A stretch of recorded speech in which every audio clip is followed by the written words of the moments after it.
going to be impactful. And so whilst we wait for them to join us, I mean, this feed is also live on Facebook and on Zoom, on YouTube as well. So wherever you're joining us from, you're welcome. Just drop your name and drop where you're joining us from. I'll be super excited to connect with you afterwards. Wisdom from Tema, good to have you here. Enoch from Ashaliboche, you're welcome. Kofi from Accra, you're also welcome. Lovely, lovely, lovely. A special guest is also here. I'm super, super excited.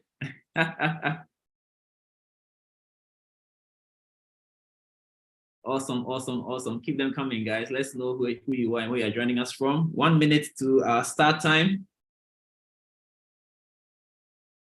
Only 1 minute left, and we are going to zoom right into action.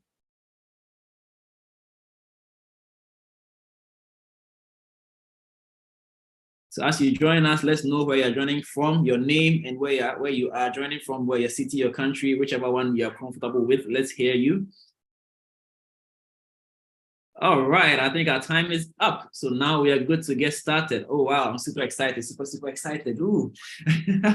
All right, so once again, guys, you're all welcome to the Impact Series. As the name implies, the idea here is to bring, well, mentorship. Mentorship is a key part of the success journey. I mean, speak to any successful person, and most of the time they'll attribute their success to a mentor who held their hand and let them past the rocky road, the slippery roads, and took them to wherever they wanted to get to, you know. And unfortunately, it's something that is not too well established in our culture.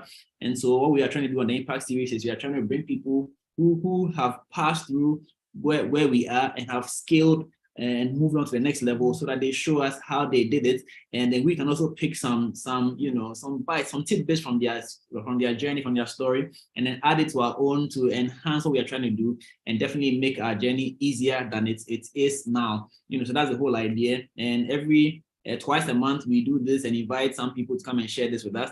And today is no exception. And I'm very, very excited this very evening because I have an awesome lady on this call with us today, and she's going to tell us a few things here and there. And I'm sure you're also excited. In fact, if you're excited, let me see you drop some emojis in the comment section if you are indeed excited to be here, because I am definitely excited. So yeah, let me start by dropping my own emojis. All right, good to be here. So I mean, you saw the poster, so you know who it is. It's really exciting to have her here. I mean, you know Jessica Opare Saforo, right? I mean, I'm not going to talk plenty. She used to be a prominent voice on radio. I mean, she still has a prominent voice, just that it's no longer on radio.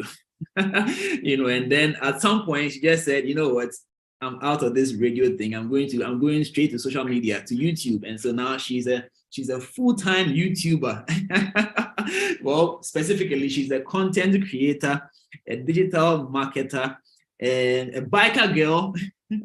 Yes, I mean, she rides a motorbike, and she's very good at it for your information. And she's one of the foremost voices when it comes to YouTube and digital influencers in this country and around the world. I mean, she has received a few recognitions here, and I'm sure she will talk about it as we go along.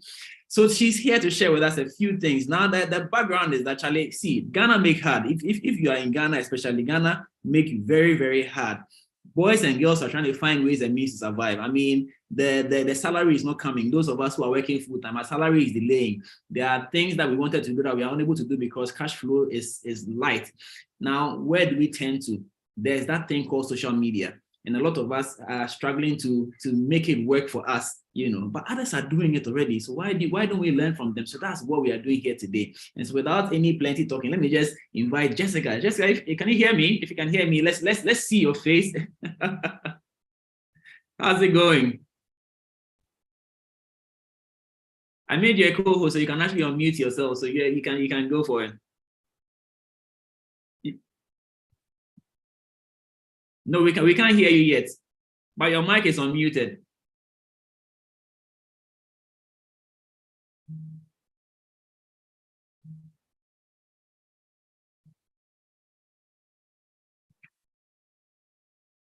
We still can't hear you. Can you hear me?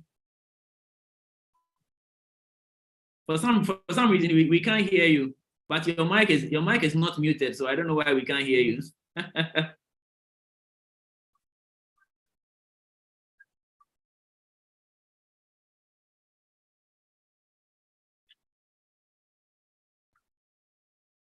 I can see you. I can see you, but I just can't hear you.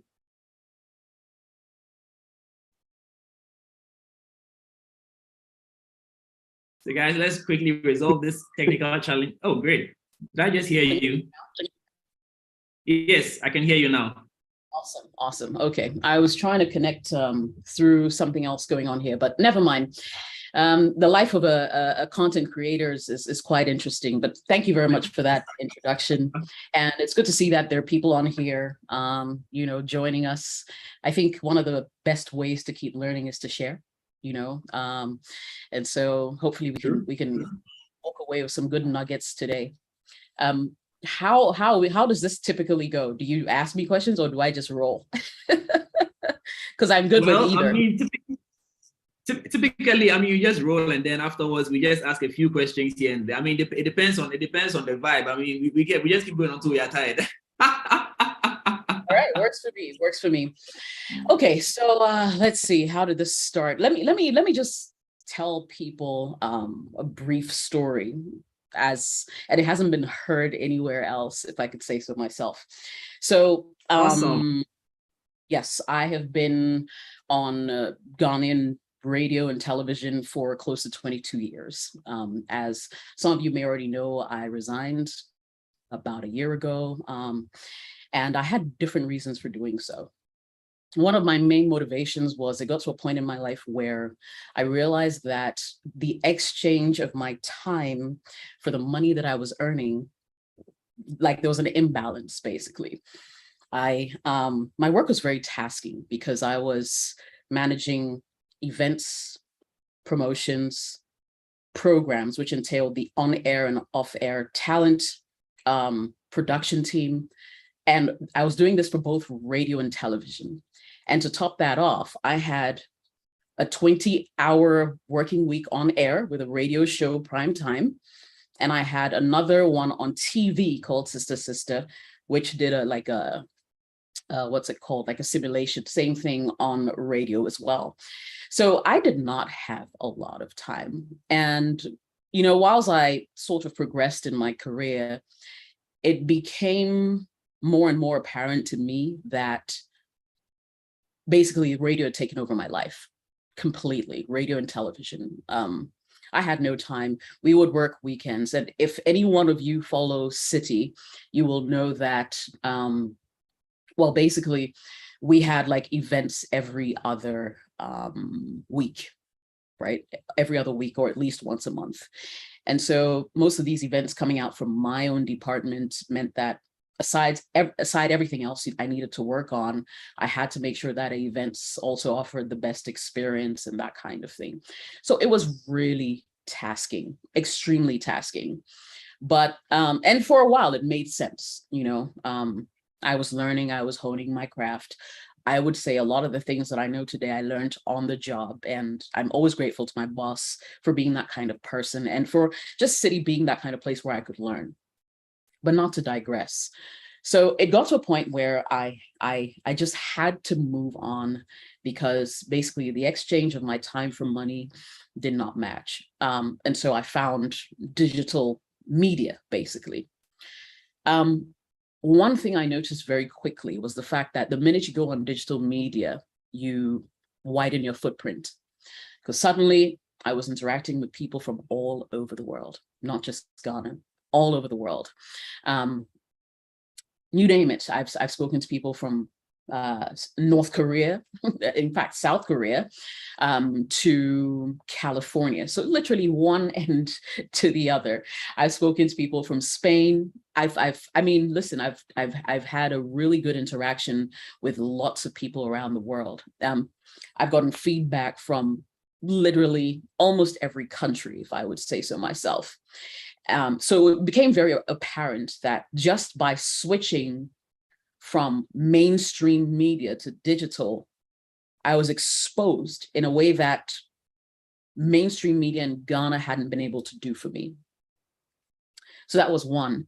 And then, of course, secondly, the remuneration that I would make online was, it was so great. And my salary I would receive at City paled in comparison, right?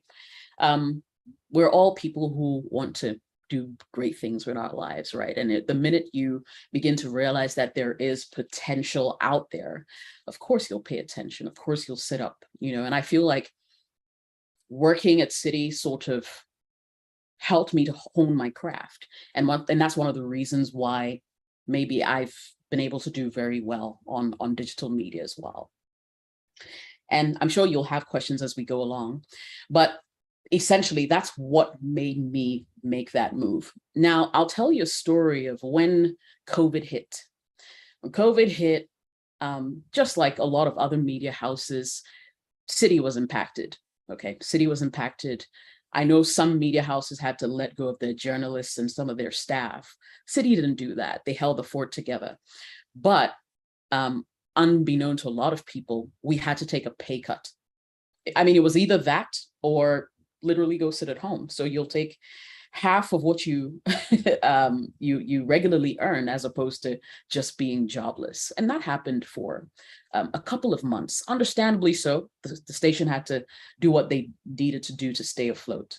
But you see, here's a quick thing that you realize is when tragedy or something hits, your company will always do what it needs to do to keep, like to preserve itself.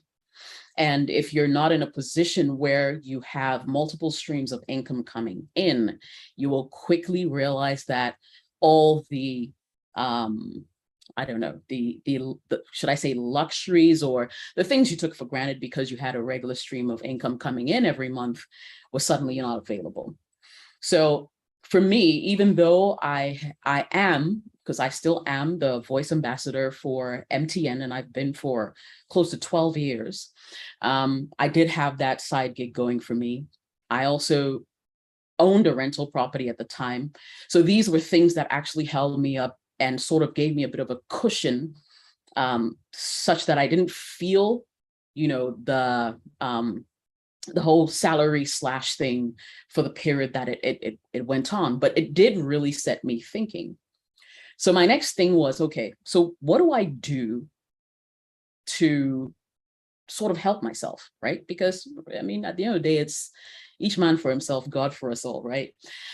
And so I found YouTube. And it's not because I didn't know about YouTube. I mean, I knew about YouTube. I'd seen the Delays, the Kojo Sheldons of Ghana, Woody Myers, and Zion Felix, all these popular YouTubers that you see. And I said to myself, I don't think there's anything they're doing that is out of reach for me. One, I've had years of experience in media, so it's completely possible to do. I just needed to figure out what to do. And indeed, when I started my YouTube channel, I started by creating just any kind of content. And by that, I mean literally anything. So I would share information like I did a bit of real estate. I did a bit of personal development. I did a bit of relationships and stuff like that. And I'm sure by sharing this story, it'll answer a lot of your questions as we go along. So about 8 months into my channel and creating content on YouTube side by side working at City, because I hadn't quit at the time, I quickly realized a trend. And it was simple. Whenever I posted relationship videos, my views would shoot up, as opposed to if I posted, say, a real estate video or I was talking about mortgages or anything like that. And so 8 months in, I just said, you know what? Let me experiment a little bit here and see exactly what will happen if I decide to focus, to pick a niche on YouTube and create content just for that niche. Mind you, at that point, I had garnered a large male following, and it stayed like that pretty much till date. On my YouTube channel, I have 90% male audience. And so people, would think, okay, well, Jessica hosted a show called, for instance, Sister Sister on TV and radio. Why has she done a complete 360? This is the real reason why, because I had a male audience that needed information and seemed to really latch onto the information that for me was pretty much a no-brainer. but they wanted to know about women. So I was like, okay, well, you want to know about women in relationships? Cool. This is what a woman will do if she's cheating on you, stuff like that. So I started creating content along those lines. And that is when I actually began to experience exponential growth on YouTube. So I went quickly from like 100,000 subscribers. I remember in March, I believe March 2021, to about 600,000 subscribers by the end of the year. And it's been growing ever since. I mean, I'm almost at 1 million, and hopefully I hit that sometime soon. So it's been a really interesting journey. Has it been rewarding? You guys have no idea. I'm not going to put any numbers out, but I would say yes, it certainly has. And I'm not saying like double salary or triple salary. I'm talking quadruple, 5 times my old salary and more. So this is really like what it looks like at the moment. Now, the other thing about digital media is the fact that you're able to repurpose your content to increase your streams of income online as well. So for instance, I have a website where if people don't want to watch my YouTube videos, or they don't feel like, spending data to watch my YouTube videos, they can just go to my website and read about it. So if I'm writing something, or I post a video like,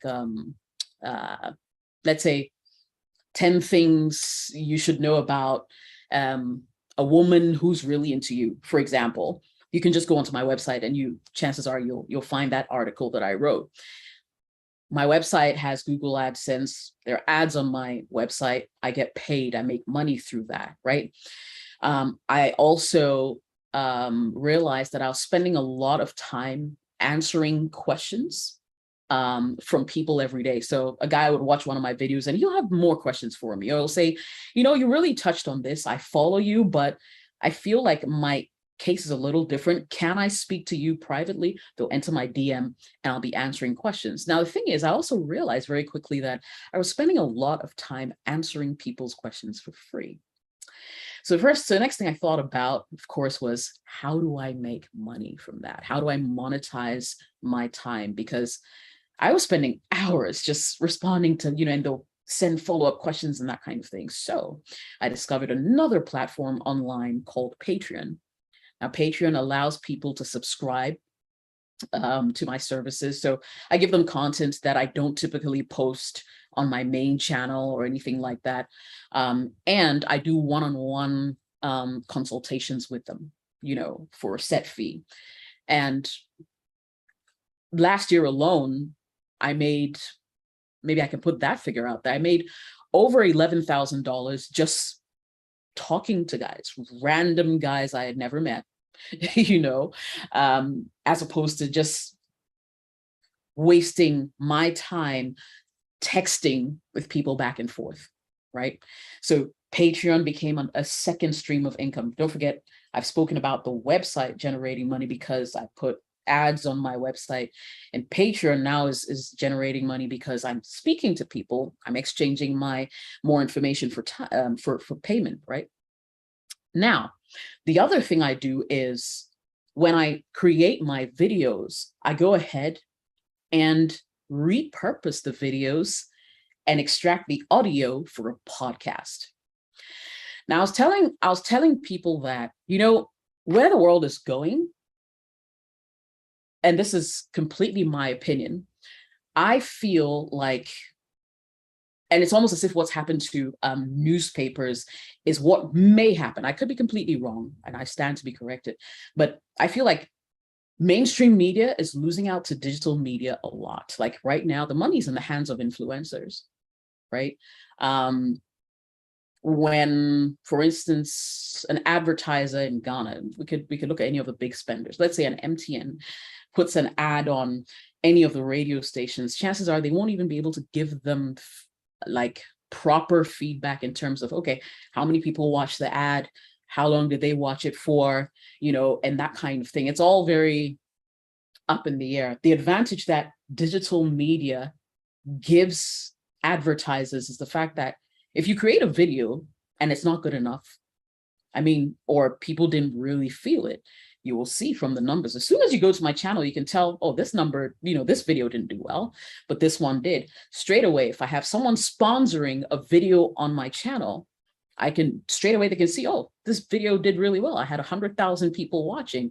Chances are about 100,000 people have been exposed to my brand. So because digital media is so easy to track, so easy to follow, I feel like a lot of advertisers, it's not like they've abandoned mainstream, but they tend to like that as well, because the results are instant. You can see how things are performing and that kind of thing. And I feel like influencers have maybe one leg up over mainstream media just because of things like that. So back to what I was saying, I feel as if now people like, before people would send me, when I was working at this station, a proposal, for instance, and say, hey, I want to come put my TV show on your station. Now we have the internet, right? And your audience can be bigger than your audience in Ghana. And so you can simply instead say, use a platform like YouTube. It's your TV station, right? Do what Dr. Owusu is doing. Have a platform like YouTube, put out your content, and you could garner a lot of following in that regard. And then when you even think of radio, now everybody can have a podcast. You don't need a radio station. And remember, it's content on demand. People don't have time anymore to come and sit down 9 p.m. There's news. Oh, if you miss it, that's it. It's gone, right? Now people want to be able to consume media when they want it, how they want it. Audiences have become sophisticated. So you need to keep up with the times. So this is just me trying to paint a picture to let anybody who's watching right now know that you don't have to wait for traditional media, because a lot of these social media platforms have created opportunities for people like you, for people like me to take advantage of. And they've leveled the playing field. Now, it doesn't matter whether you're a celebrity in Ghana or you're a radio presenter in Ghana. Dr. Mark Owusu can have, Kelvin Owusu, I beg your pardon, can have a huge podcast following. And straight away, after every episode airs, he can tell 5,000 people listen to my podcast. He can take those numbers to a sponsor and say, look, these are my numbers. Over the last month, I've had 100,000 people listening. So if you put an ad here, the chances are your brand will be exposed to 100,000 people. He's got his own radio station, and it's content on demand. There's a reason that's winning over live content. You get it. So once again, podcasting is also a stream of income for me, because I have ads on my podcast. And that's just, how many am I counting now? I said websites, Patreon, podcasting. That's 3 out of my main YouTube already, right? So 4 streams of income are going for me at the moment. Here's the other thing. I'm not done. There's opportunities in affiliate marketing. Okay. Now with affiliate marketing, this is how it happens. If you go to my YouTube channel right now, and for those of you who haven't visited it, I'll encourage you to, Jessica OS, just check it out. If you go to my YouTube channel right now and you open one video, look at the description that I put under the video, chances are you will see links to the gear that I use to shoot my videos. People say, oh, Jessica, your videos look so good. I list like, oh, you want that kind of blurred background? Here's the link to Amazon to go get that gear. Now, guess what? If someone clicks on that link and buys the gear, I make a cut. Okay, I make a cut. Now, here's where it gets interesting. When someone goes to Amazon, looks at the gear, and maybe the gear is, okay, $2,000, too expensive. I don't want that. I want a cheaper camera, or forget it, maybe another time. Let me just buy some shoes and leave, right? Even if they buy a shoe, indeed, even if they buy salt, I make a cut on it because it was my link that sent them to Amazon. And if you watch a lot of YouTubers today, a lot of them actually make thousands of dollars every month just through affiliate marketing. So there's a huge potential there as well. So I'm telling you all these because I really want you guys to understand just how much leverage you can get from just going online with either a product or service. There's so much more available to us just because we live in a time where the internet is available to us and the world has become smaller, and that's it. On the side of all that, I also advertise the fact that I do like voiceovers and stuff like that. So I'm online with platforms like Upwork, like Fiverr, where I offer voiceover services. So a lot of my clients, for instance, are in the US. I'd be there, I'll get a quick message. Hey, I've got a quick voiceover script. Here's the script. I'm willing to pay, say, $100. This thing's sitting right here. I'm in my home office at the moment. It's literally all linked up to my computer as I speak. So as soon as I receive the script, press record, voice, done. I get my money instant. Like I don't even have to hustle, right? So yeah, I mean, in a nutshell, that's what it really looks like. And there's so much potential, like for people to really begin to think about just how they can leverage with their social media following to make money. And this isn't just like maybe attached to the likes of YouTube. People are making money on Instagram. People are making money on Twitter, actually. People are making money on TikTok. We can get into the details of that maybe a little later, but there is potential to make lots of revenue online. Now, with everything that's happening, and I don't know if the entire audience is from Ghana, but with everything that's happening in Ghana today, I feel like you can only future-proof things if you earn in USD. I won't say that so loud because the CD is what? How much? What is the rate now? 12, above 12 or something like that. Yeah, it's above 12, yes. Yeah, if you even get $100, that's a lot of money, So I feel to really give yourself that cushion, figure out how you can fix yourself online and start earning for USD or foreign income, basically, like and yeah, that's what I think I'll share for now, unless of course you guys have any questions. Which question, Charlie? You answered all my questions. I mean, I had a list of things over here, but as you went along, yeah. And let me go on. Okay, I was gonna say, let me just add here. I don't know whether I should show you this physically, but if I told you that I have one video on YouTube that has made me $21,000 and has brought me over 120,000 subscribers, would you believe it? I actually do have that video. And indeed, I have several videos that have almost generated the same amount of money. And that's one video. The video is less than 10 minutes long. So let me just paint that picture for you. Charlie, I just put a comment in there that Dr. Nemeja, I mean, you. But you see, here's the interesting thing. I mean, because there are medical doctors today who are on YouTube making a killing. Like they quit their job. Like I follow this guy, it's called Ali Abdal. He used to be a medical doctor practicing. He quit. And he's a full-time YouTuber now. I was watching a video of his where he talked about how over the last year he had earned $2.5 million and that he was disappointed because his target for the year was 5 million. This was last year. I was in my head, I was like, I just want half of that or quarter, like people are really raking in money and it's not even funny. It's not even funny. And I do.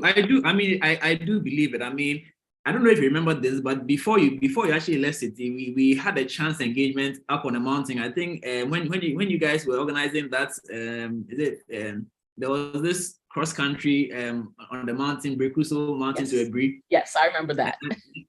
Yes, and I think you were testing out your drone, and we had a brief conversation. And along the line, you actually made a comment like, "Radio, I'm about to leave." I mean, I thought you were joking, and then you actually did leave, and I was like, "Damn."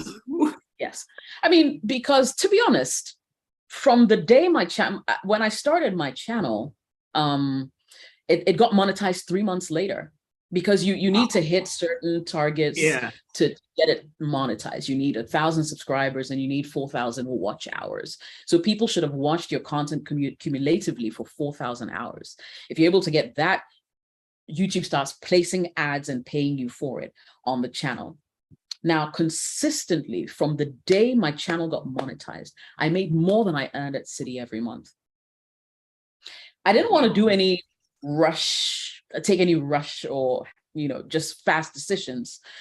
And so I had to test out the theory for about a year to be sure that, is this like a flash in the pan, or is this actually income I can make? And when I figured out that it was something that I could do, I jumped for it. That's great. That's great. But I do have one question though. Even though you did touch on it, I mean, I want you to break it down a bit more. So in your case, you started with YouTube and then sort of leverage into the other platforms.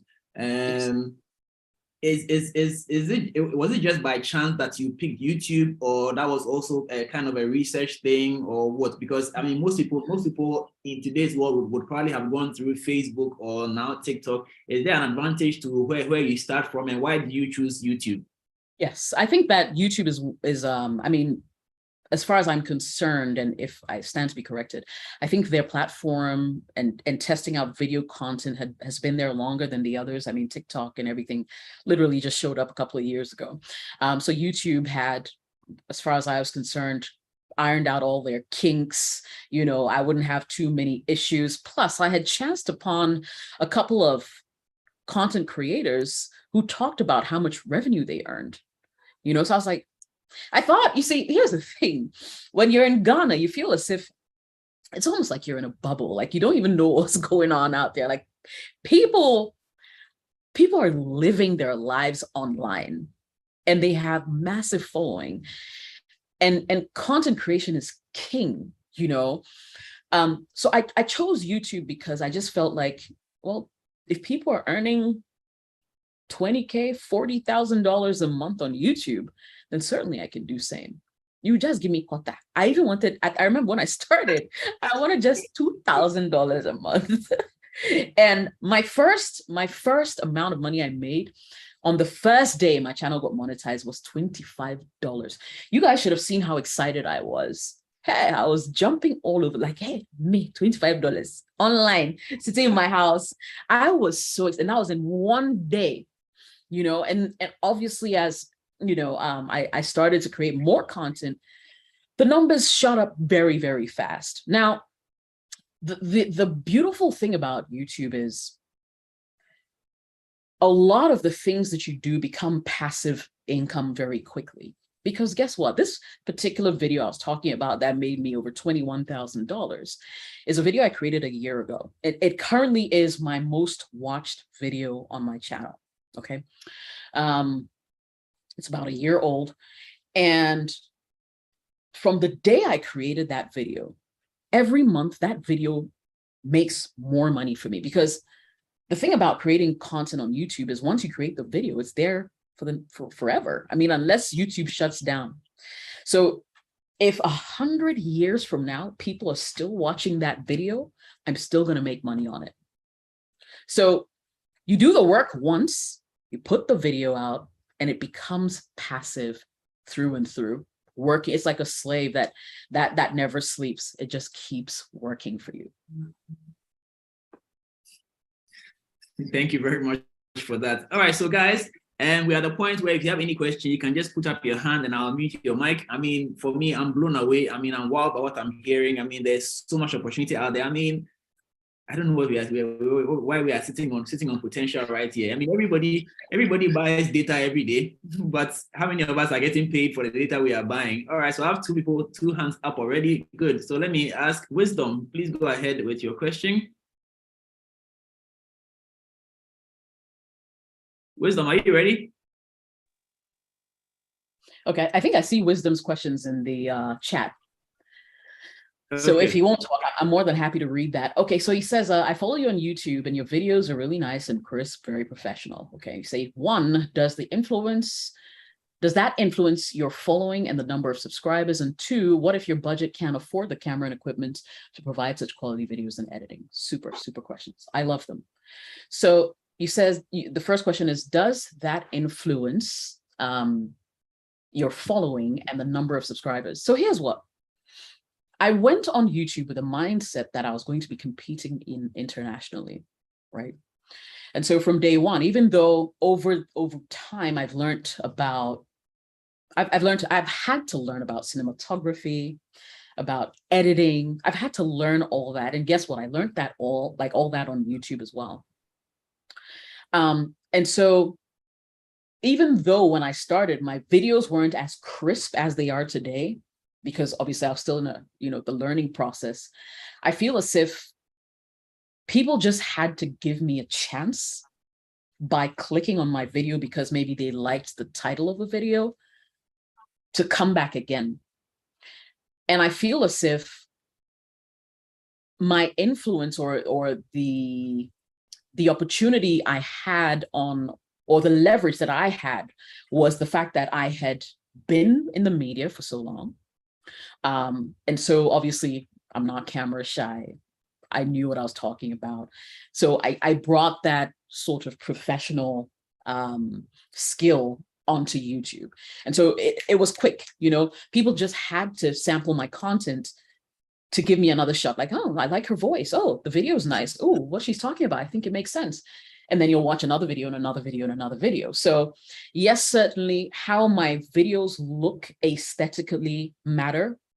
And especially at this point in my YouTube journey, because I'm competing internationally, there are other people who have relationship channels who have even more subscribers than I do. So I need to make sure that the quality is at par or better than theirs. Do I think that is what you need necessarily to win? No. I do think what you need to win is to create content that people like, okay? And I was telling a friend this just 2 days ago, that people will tolerate poor quality videos, but people will not tolerate poor sound.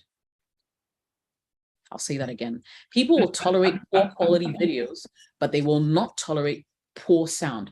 How many times have you, say, watched television and let's say the image was blurry, you couldn't really see much, but you could hear the discussion that was going on, and you left your television on because you were just waiting for the image to clear so you could see it better, right?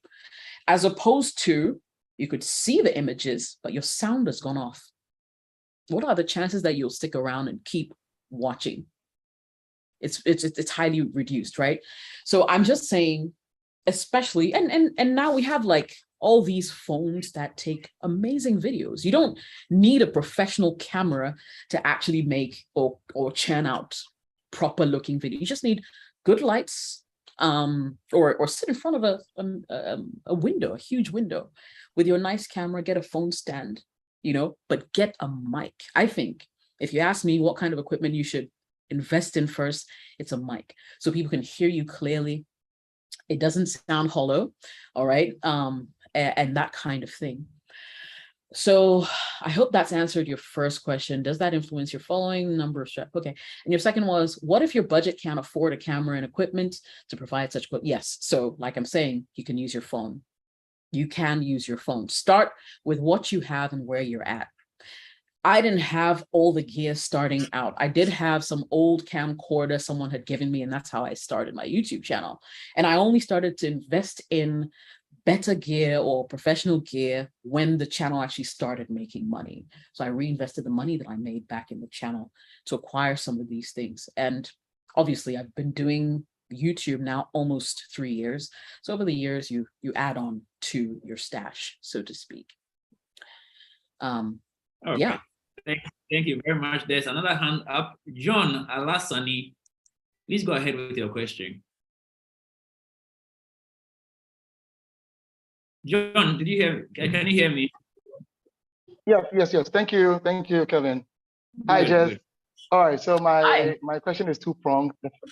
The first one has to do with taxation. I mean, in this world that you are, is there the element of taxing the money that you make? Yeah. I.e., I mean, I don't mean the GRE and things, but it's more like a global space. Is there that element that takes a bit of your cake, and how do you manage it? The second one is, I don't know if it is a myth, but I was told that if you register your YouTube channel in a part of the world, that will determine your reach and how much money you make. I don't know if that is true. So for example, if I registered everything here in Ghana, there's a kind of catchment area that my content will reach, as against maybe when I was in the US, or I get a friend to register my YouTube channel from the States, it gives me a different kind of reach. Thank you very much. These are my two questions. All right, great questions. I'll start with the last one. So that's not true. That's actually not true. Because when I started my YouTube channel, I actually was in Ghana 24/7, and I still managed to, in fact, let me surprise you here. 30% of my audience is actually in the US. 30%. The next, the next country that I get most views from is Nigeria. After that is South Africa, followed by Kenya. Let me tell you this, I get only 9% of my audience views from Ghana. I don't know if that would surprise anybody, but I'm just saying that it is possible to still have a channel that's registered in Ghana, breakthrough, right? And I also know this for a fact because I go in and out of Ghana a lot. I'm in the US most of the time because I have family there as well. When I'm in the US, nothing changes, basically. It's still the same cost per mil that they pay me for 1,000 views, etc. Of course, it fluctuates every now and again, depending on the season. Christmas time, a lot more people tend to advertise, so you see the CPM shoot up a bit. At this time of the year, it's probably the lowest CPM you'll get. But I'm just saying, to answer your question, that is not true. It doesn't matter where you register your channel. You talked about taxation. So this is how it works. Let's say at the end of the month, you make $2,000 on YouTube, right? It means that technically you made a little under $4,000. YouTube takes 45% of the income that you make. So, I mean, 45% is high, but think about it. It's that or nothing. Would you rather earn zero or makes a lot of money and let them take 45? Now, that's not where it ends. After that, if you have any views coming from the US government taxes you 30% of the views that you earn, or the advertising that you earn from the US. So they take that money out before it hits your account. So you could easily see, let's say $2,000 at the end of the month on your YouTube channel when you go to your analytics, but maybe only 1,700 will hit your account. And that's because the US government has taken out 30%. There are countries that are paying less in terms of tax, I mean, to the US government. But Ghana, unfortunately, doesn't have a treaty. Apparently, there's supposed to be a tax treaty that brings these figures down. Ghana doesn't have that treaty. So we're treated like basically we pay the maximum, which is 30%. All right. Thank you very much. There are a few questions in the Thank you very chat much. box. Thank you. Let me quickly read them out. So somebody wants to know, are there any opportunities to work directly with you as a trainee? What does it take if there's any such opportunity? Yeah, unfortunately not, but it's simply because I move around a lot. I'm not in one place these days. And so I'm not even sure how that's going to work. It'll take a lot of technical things. Plus, The way I create my content is it's pretty much fast. It's always on the move. So I'm not sure how I'll be able to draw you in. What I will say though is I do have a playlist on my channel. If you go to Jessica OS channel, check out the playlist. I have a playlist that says YouTube, I think starter videos, something like that. But I have maybe I'll share the link later on this platform so you guys can check it out. But basically, I have about 10 videos that I created when I first started YouTube on how to grow a YouTube channel, how to make your videos more cinematic, how to talk on camera with more confidence. I've done all those videos that I think will help anybody who would like to start out. Thank you, thank you, thank you. Irene wants to know, what are some budget-friendly lightings we can begin with? Ring light. Ring lights. You know the ring lights we all use for makeup? Yeah, there you go. Just start with a ring light. Or better yet, use natural light. Sit in front of a window, a nice big window, and shoot yourself. You don't even have to pay for that. It's free. Just shoot during the day. Awesome, awesome. And Nilate wants to find out, will your local accent influence your audience, or it's content driven? It is content driven largely, but I feel as if the easier you are to be understood, i.e. your accent, maybe you have a slight edge over others, because it's interesting when I'm in the US and I'm watching videos, maybe local videos from some of the content creators, it sounds so out of place. It sounds so out of place, but not to say, I mean, listen, Wodimaya he doesn't slang. Ghana's biggest YouTuber, Wodimaya, doesn't slang. He doesn't have an accent. He is himself. He speaks 1 and he has major following, like in the US and all these other places, Canada, UK. So I think, yes, maybe if your accent isn't so thick, you have a slight edge, but at the end of the day, it boils down to your content, right? Content is king. And what people need to learn to do is to create content people want to share, and there's secrets to do that. Awesome. And Jones wants to find out, what's the fee charged to create a YouTube channel? It's free. You don't get charged anything. You just need to have a Gmail account, and then go sign on to YouTube, and that's it. Basically, you create your channel. Awesome, awesome. All right, Emmanuel Entry has his hand up. Emmanuel, what's your question? Yeah, thank you, Dr. Kelvin and Jessica. Please, can you hear me? I can, loud and clear.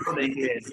Great. So I started my YouTube channel 12 days ago. I currently have 100 subscribers and around 700 views. So I was about to ask you, I think you've already touched on it, but if you can go back to just highlight on maybe top 5 tips that's going to help me to at least rise from the 700 views and the subscribers to get monetized. Yeah. Okay, well, congratulations on starting your channel. I will tell you one thing, Emmanuel. You almost look like Akon. I'm not sure if it's maybe my eyes, but you yeah. I'll tell you one thing. To be able to grow on YouTube, it really comes down to your content. Okay. Yes, there's certain things that you can do to optimize your videos. All these are in my YouTube tutorial playlist. I just remember what the name of the playlist was. YouTube tutorial playlist on my channel. You can go and watch them. But it comes down to content. Like I said, and I don't know if you've joined this conversation from the beginning, I have one under 10-minute video that has brought me 120,000 plus subscribers. One video. What does that tell you? It means that if you're able to really truly figure out that one video that you do so well, you could literally get 100K or let's say even 5,000 subscribers overnight. On average, I have about 150,000 people visiting my channel every 48 hours. And it's been like that for months. On average, sometimes I go up to 300,000. I mean, the more people who are on your channel, the better it is for you. And, you know, keep creating the content, because like I said, or maybe I haven't said this, but if one person discovers your channel and they like the content, they go back and watch your catalog of videos. And that's how come you'll have a video you created a year ago that will still generate money for you, because they're curious about you. They want to know more. You've optimized your videos well. And so as soon as your video is done, another suggestion pops up.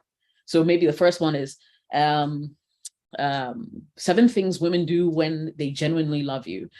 You're done watching that video, and before you sign off, another suggestion comes on which says, if she loves you, she will give you these things, right? So it's almost a hook. And there are things that you do to when you're posting your videos on YouTube, there's certain things that you do to optimize your videos that make all these things show. So for instance, something called end cards. Do you use them? End cards. Yeah, I do. Yes. There's also, I think, cards. Are you writing descriptions? Are you tagging your videos properly? You know, things like that just make your videos searchable. Okay. When I started my channel, one of the things I also wanted to do was to make sure that if someone ever typed anything to do with relationships on YouTube, on Google will suggest my video. And lately I've seen that happening a lot. I would be there and then I'll just see 70,000 people came on my channel in the last 1 hour. And I'm asking, where are they from? Google search. They typed how to get a bigger penis. And I had a video that says, you can increase penile length, right? And they just rushed to my channel. So making sure that your video is properly optimized such that if someone is searching, because Google and YouTube are cousins, they're all in the same company, right? It's a search engine. If they're searching for it on YouTube and your video is good enough, if they're searching for it on Google, your video is good enough, Google will start recommending your content from Google, from their website. So that's also one strategy to really, keep things going. And I really feel like every video you create, think about this. What if this is the one that hits 1 million views? What if this is the one that represents me one day? I mean, put in your best. Every video is war. You can't be lazy about it or anything like that. Learn how to edit videos if that's your thing. Learn how to present better. Luckily it's video on demand. It's not a live thing. So you can, if you know how to edit, you can edit out all the and I forgot, and the pauses, make it tight.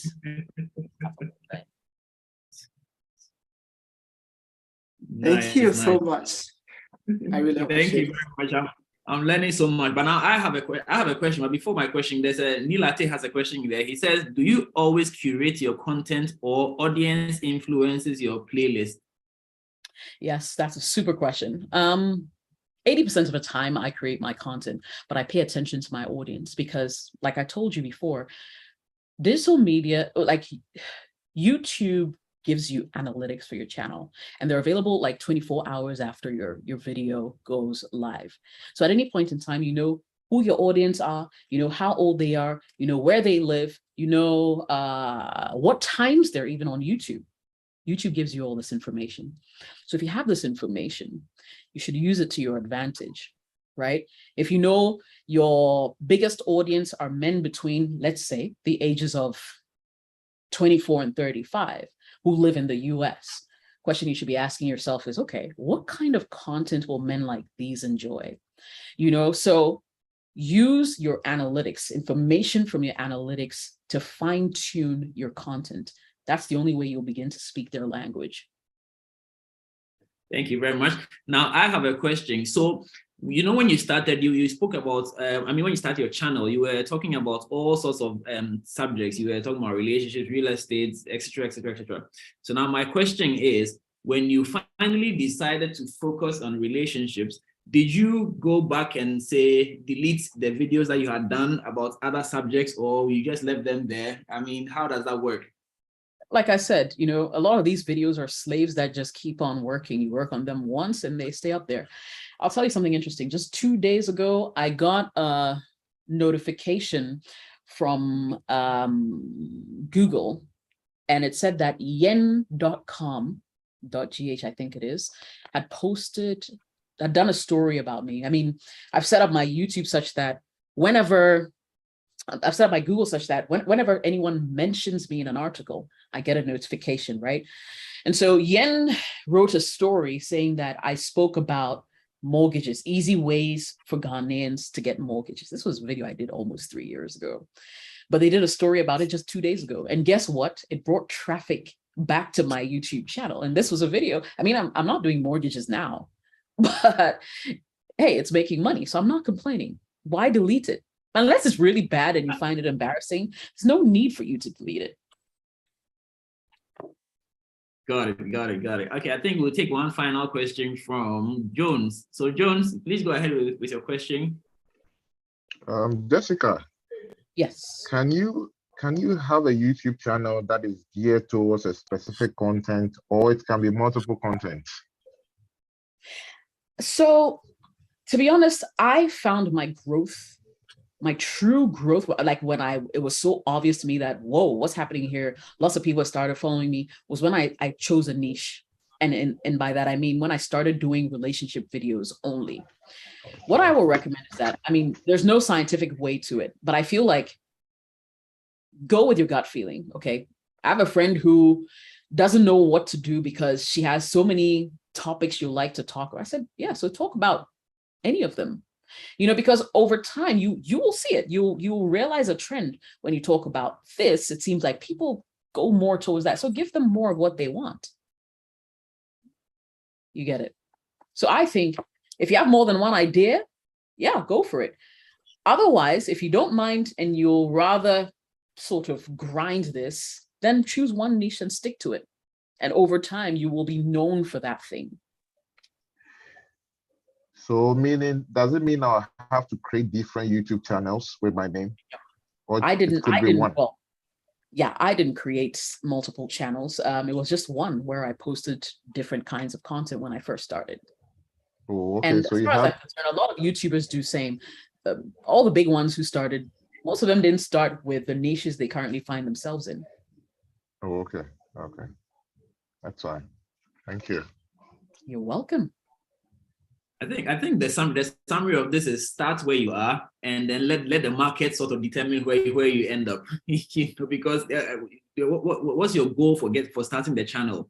You know, and is that goal connecting with the audience? If it works for you from day one, your content matches your audience, then you just shoot for the skies and just keep going. But I mean, over time, it looks like where you start and where you end typically would not be the same thing, you know. So I mean, just go with the flow. It's pretty much digital media, and there are people like you everywhere. So you need to find ways of connecting with them in your own special way. I mean, that's what makes you unique, you know, so that they would want to hear you or listen to you and to your point of view. So Charlie, start where you are. I think for me, that's the summary I'm getting from what Jessica is telling us. You know, you start with whatever you are interested in. If it catches the fire, then you go with it. If it doesn't catch the fire, then there's the thing called Google Analytics. You can go there and then check where your audience, what did they enjoy, and then use that to determine where you move next. I'm super excited. I mean, this has been a very, I mean, I dare say this has been the most impactful session for me since we started this impact series. So I'm very excited about the thing. You should see my notebook right now. I'm just making notes, Charlie. I tell you, the information I put down here, they think they scare me, sir. But yeah, it's been very interesting. Yeah. Well, I see a question over here. If you don't mind, I could answer that really quickly. I think it's from Joey. Yes. It says, realistically, how long before one starts making money with a channel? Well, I don't think that there is any, just hang on a second. All right. I don't think that there's any set time, okay? Because I have a friend whose YouTube, in fact, he introduced me to YouTube, one of my colleagues. It took him about a year for his channel to get monetized. It took me 3 months. I guess it really depends, once again, on the kind of content that you do. Because then again, I also know people who posted one video and their channel got monetized. 4,000 watch hours is just about 30,000 views on your video, really, when you think about it. So it's subjective. It really depends on, you know, who you are and what you're doing. Wisdom is begging. He said he has one last question. There are those who have channels made of snippets of other people's videos. Where do they learn about copyright and things? Not to say on you. Okay, the last bit is a bit some way, but I think he's talking about copyrights and how it relates to YouTube videos, posting other people's videos. Yeah, that's one of the biggest mistakes you can make on YouTube. It is to, and I get this a lot, to re-upload other people's content.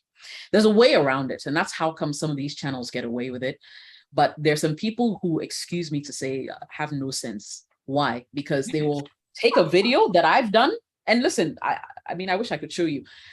I get copyright notifications all the time from all over Africa, because there's some channels that just download my video, re-upload it to their channel.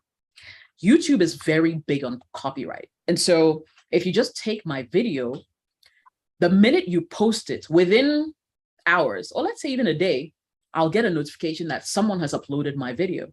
And all I have to do is request removal. And that's it. And YouTube will give you a strike.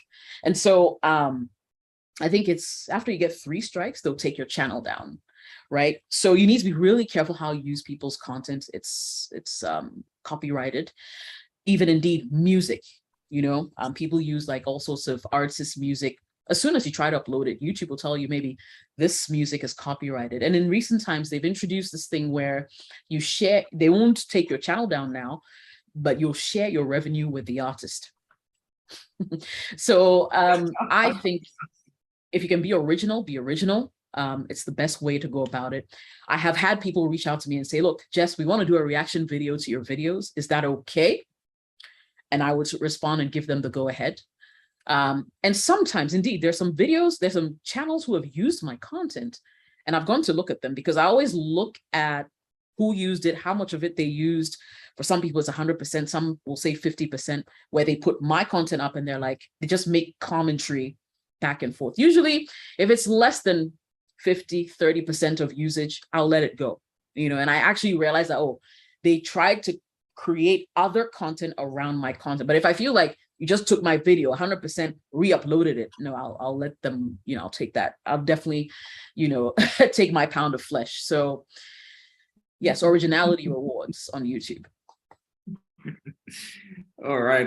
I mean, I guess the lesson here is, if you're going to take YouTube seriously, you need to learn more about YouTube, copyright, and all those things. I mean, we can't get all the information in one day, but no, in actually in 1 hour. So I'm super grateful, Jessica, for being here with us. I mean, you can tell from the reaction and the response that everybody is excited by what you shared, and I'm sure that some people are going. I mean, as for me, I'm already about to resign. So no.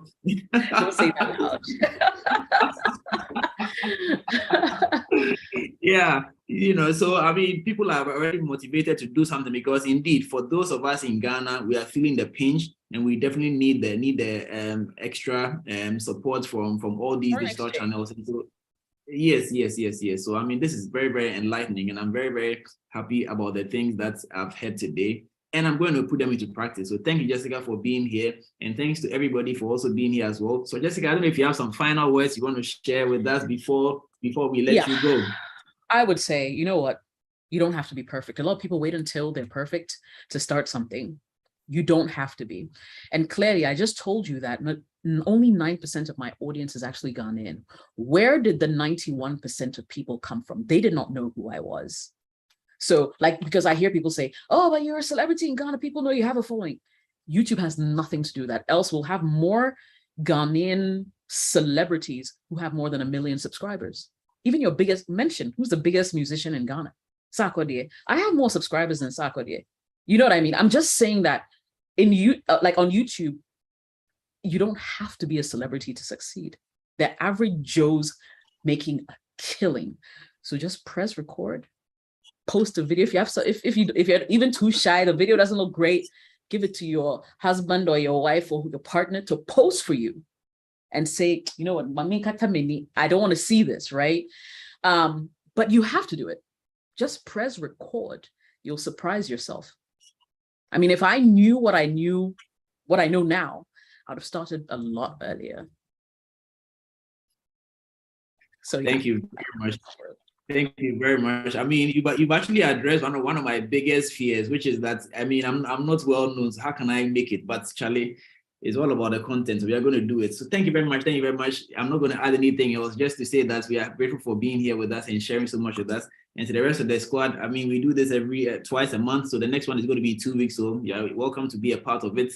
Let's keep learning, let's keep growing, and let's keep charting our own path towards the goal that we have set for ourselves this year, 2023. Have a fabulous time, guys. Stay blessed. Signing out. Bye.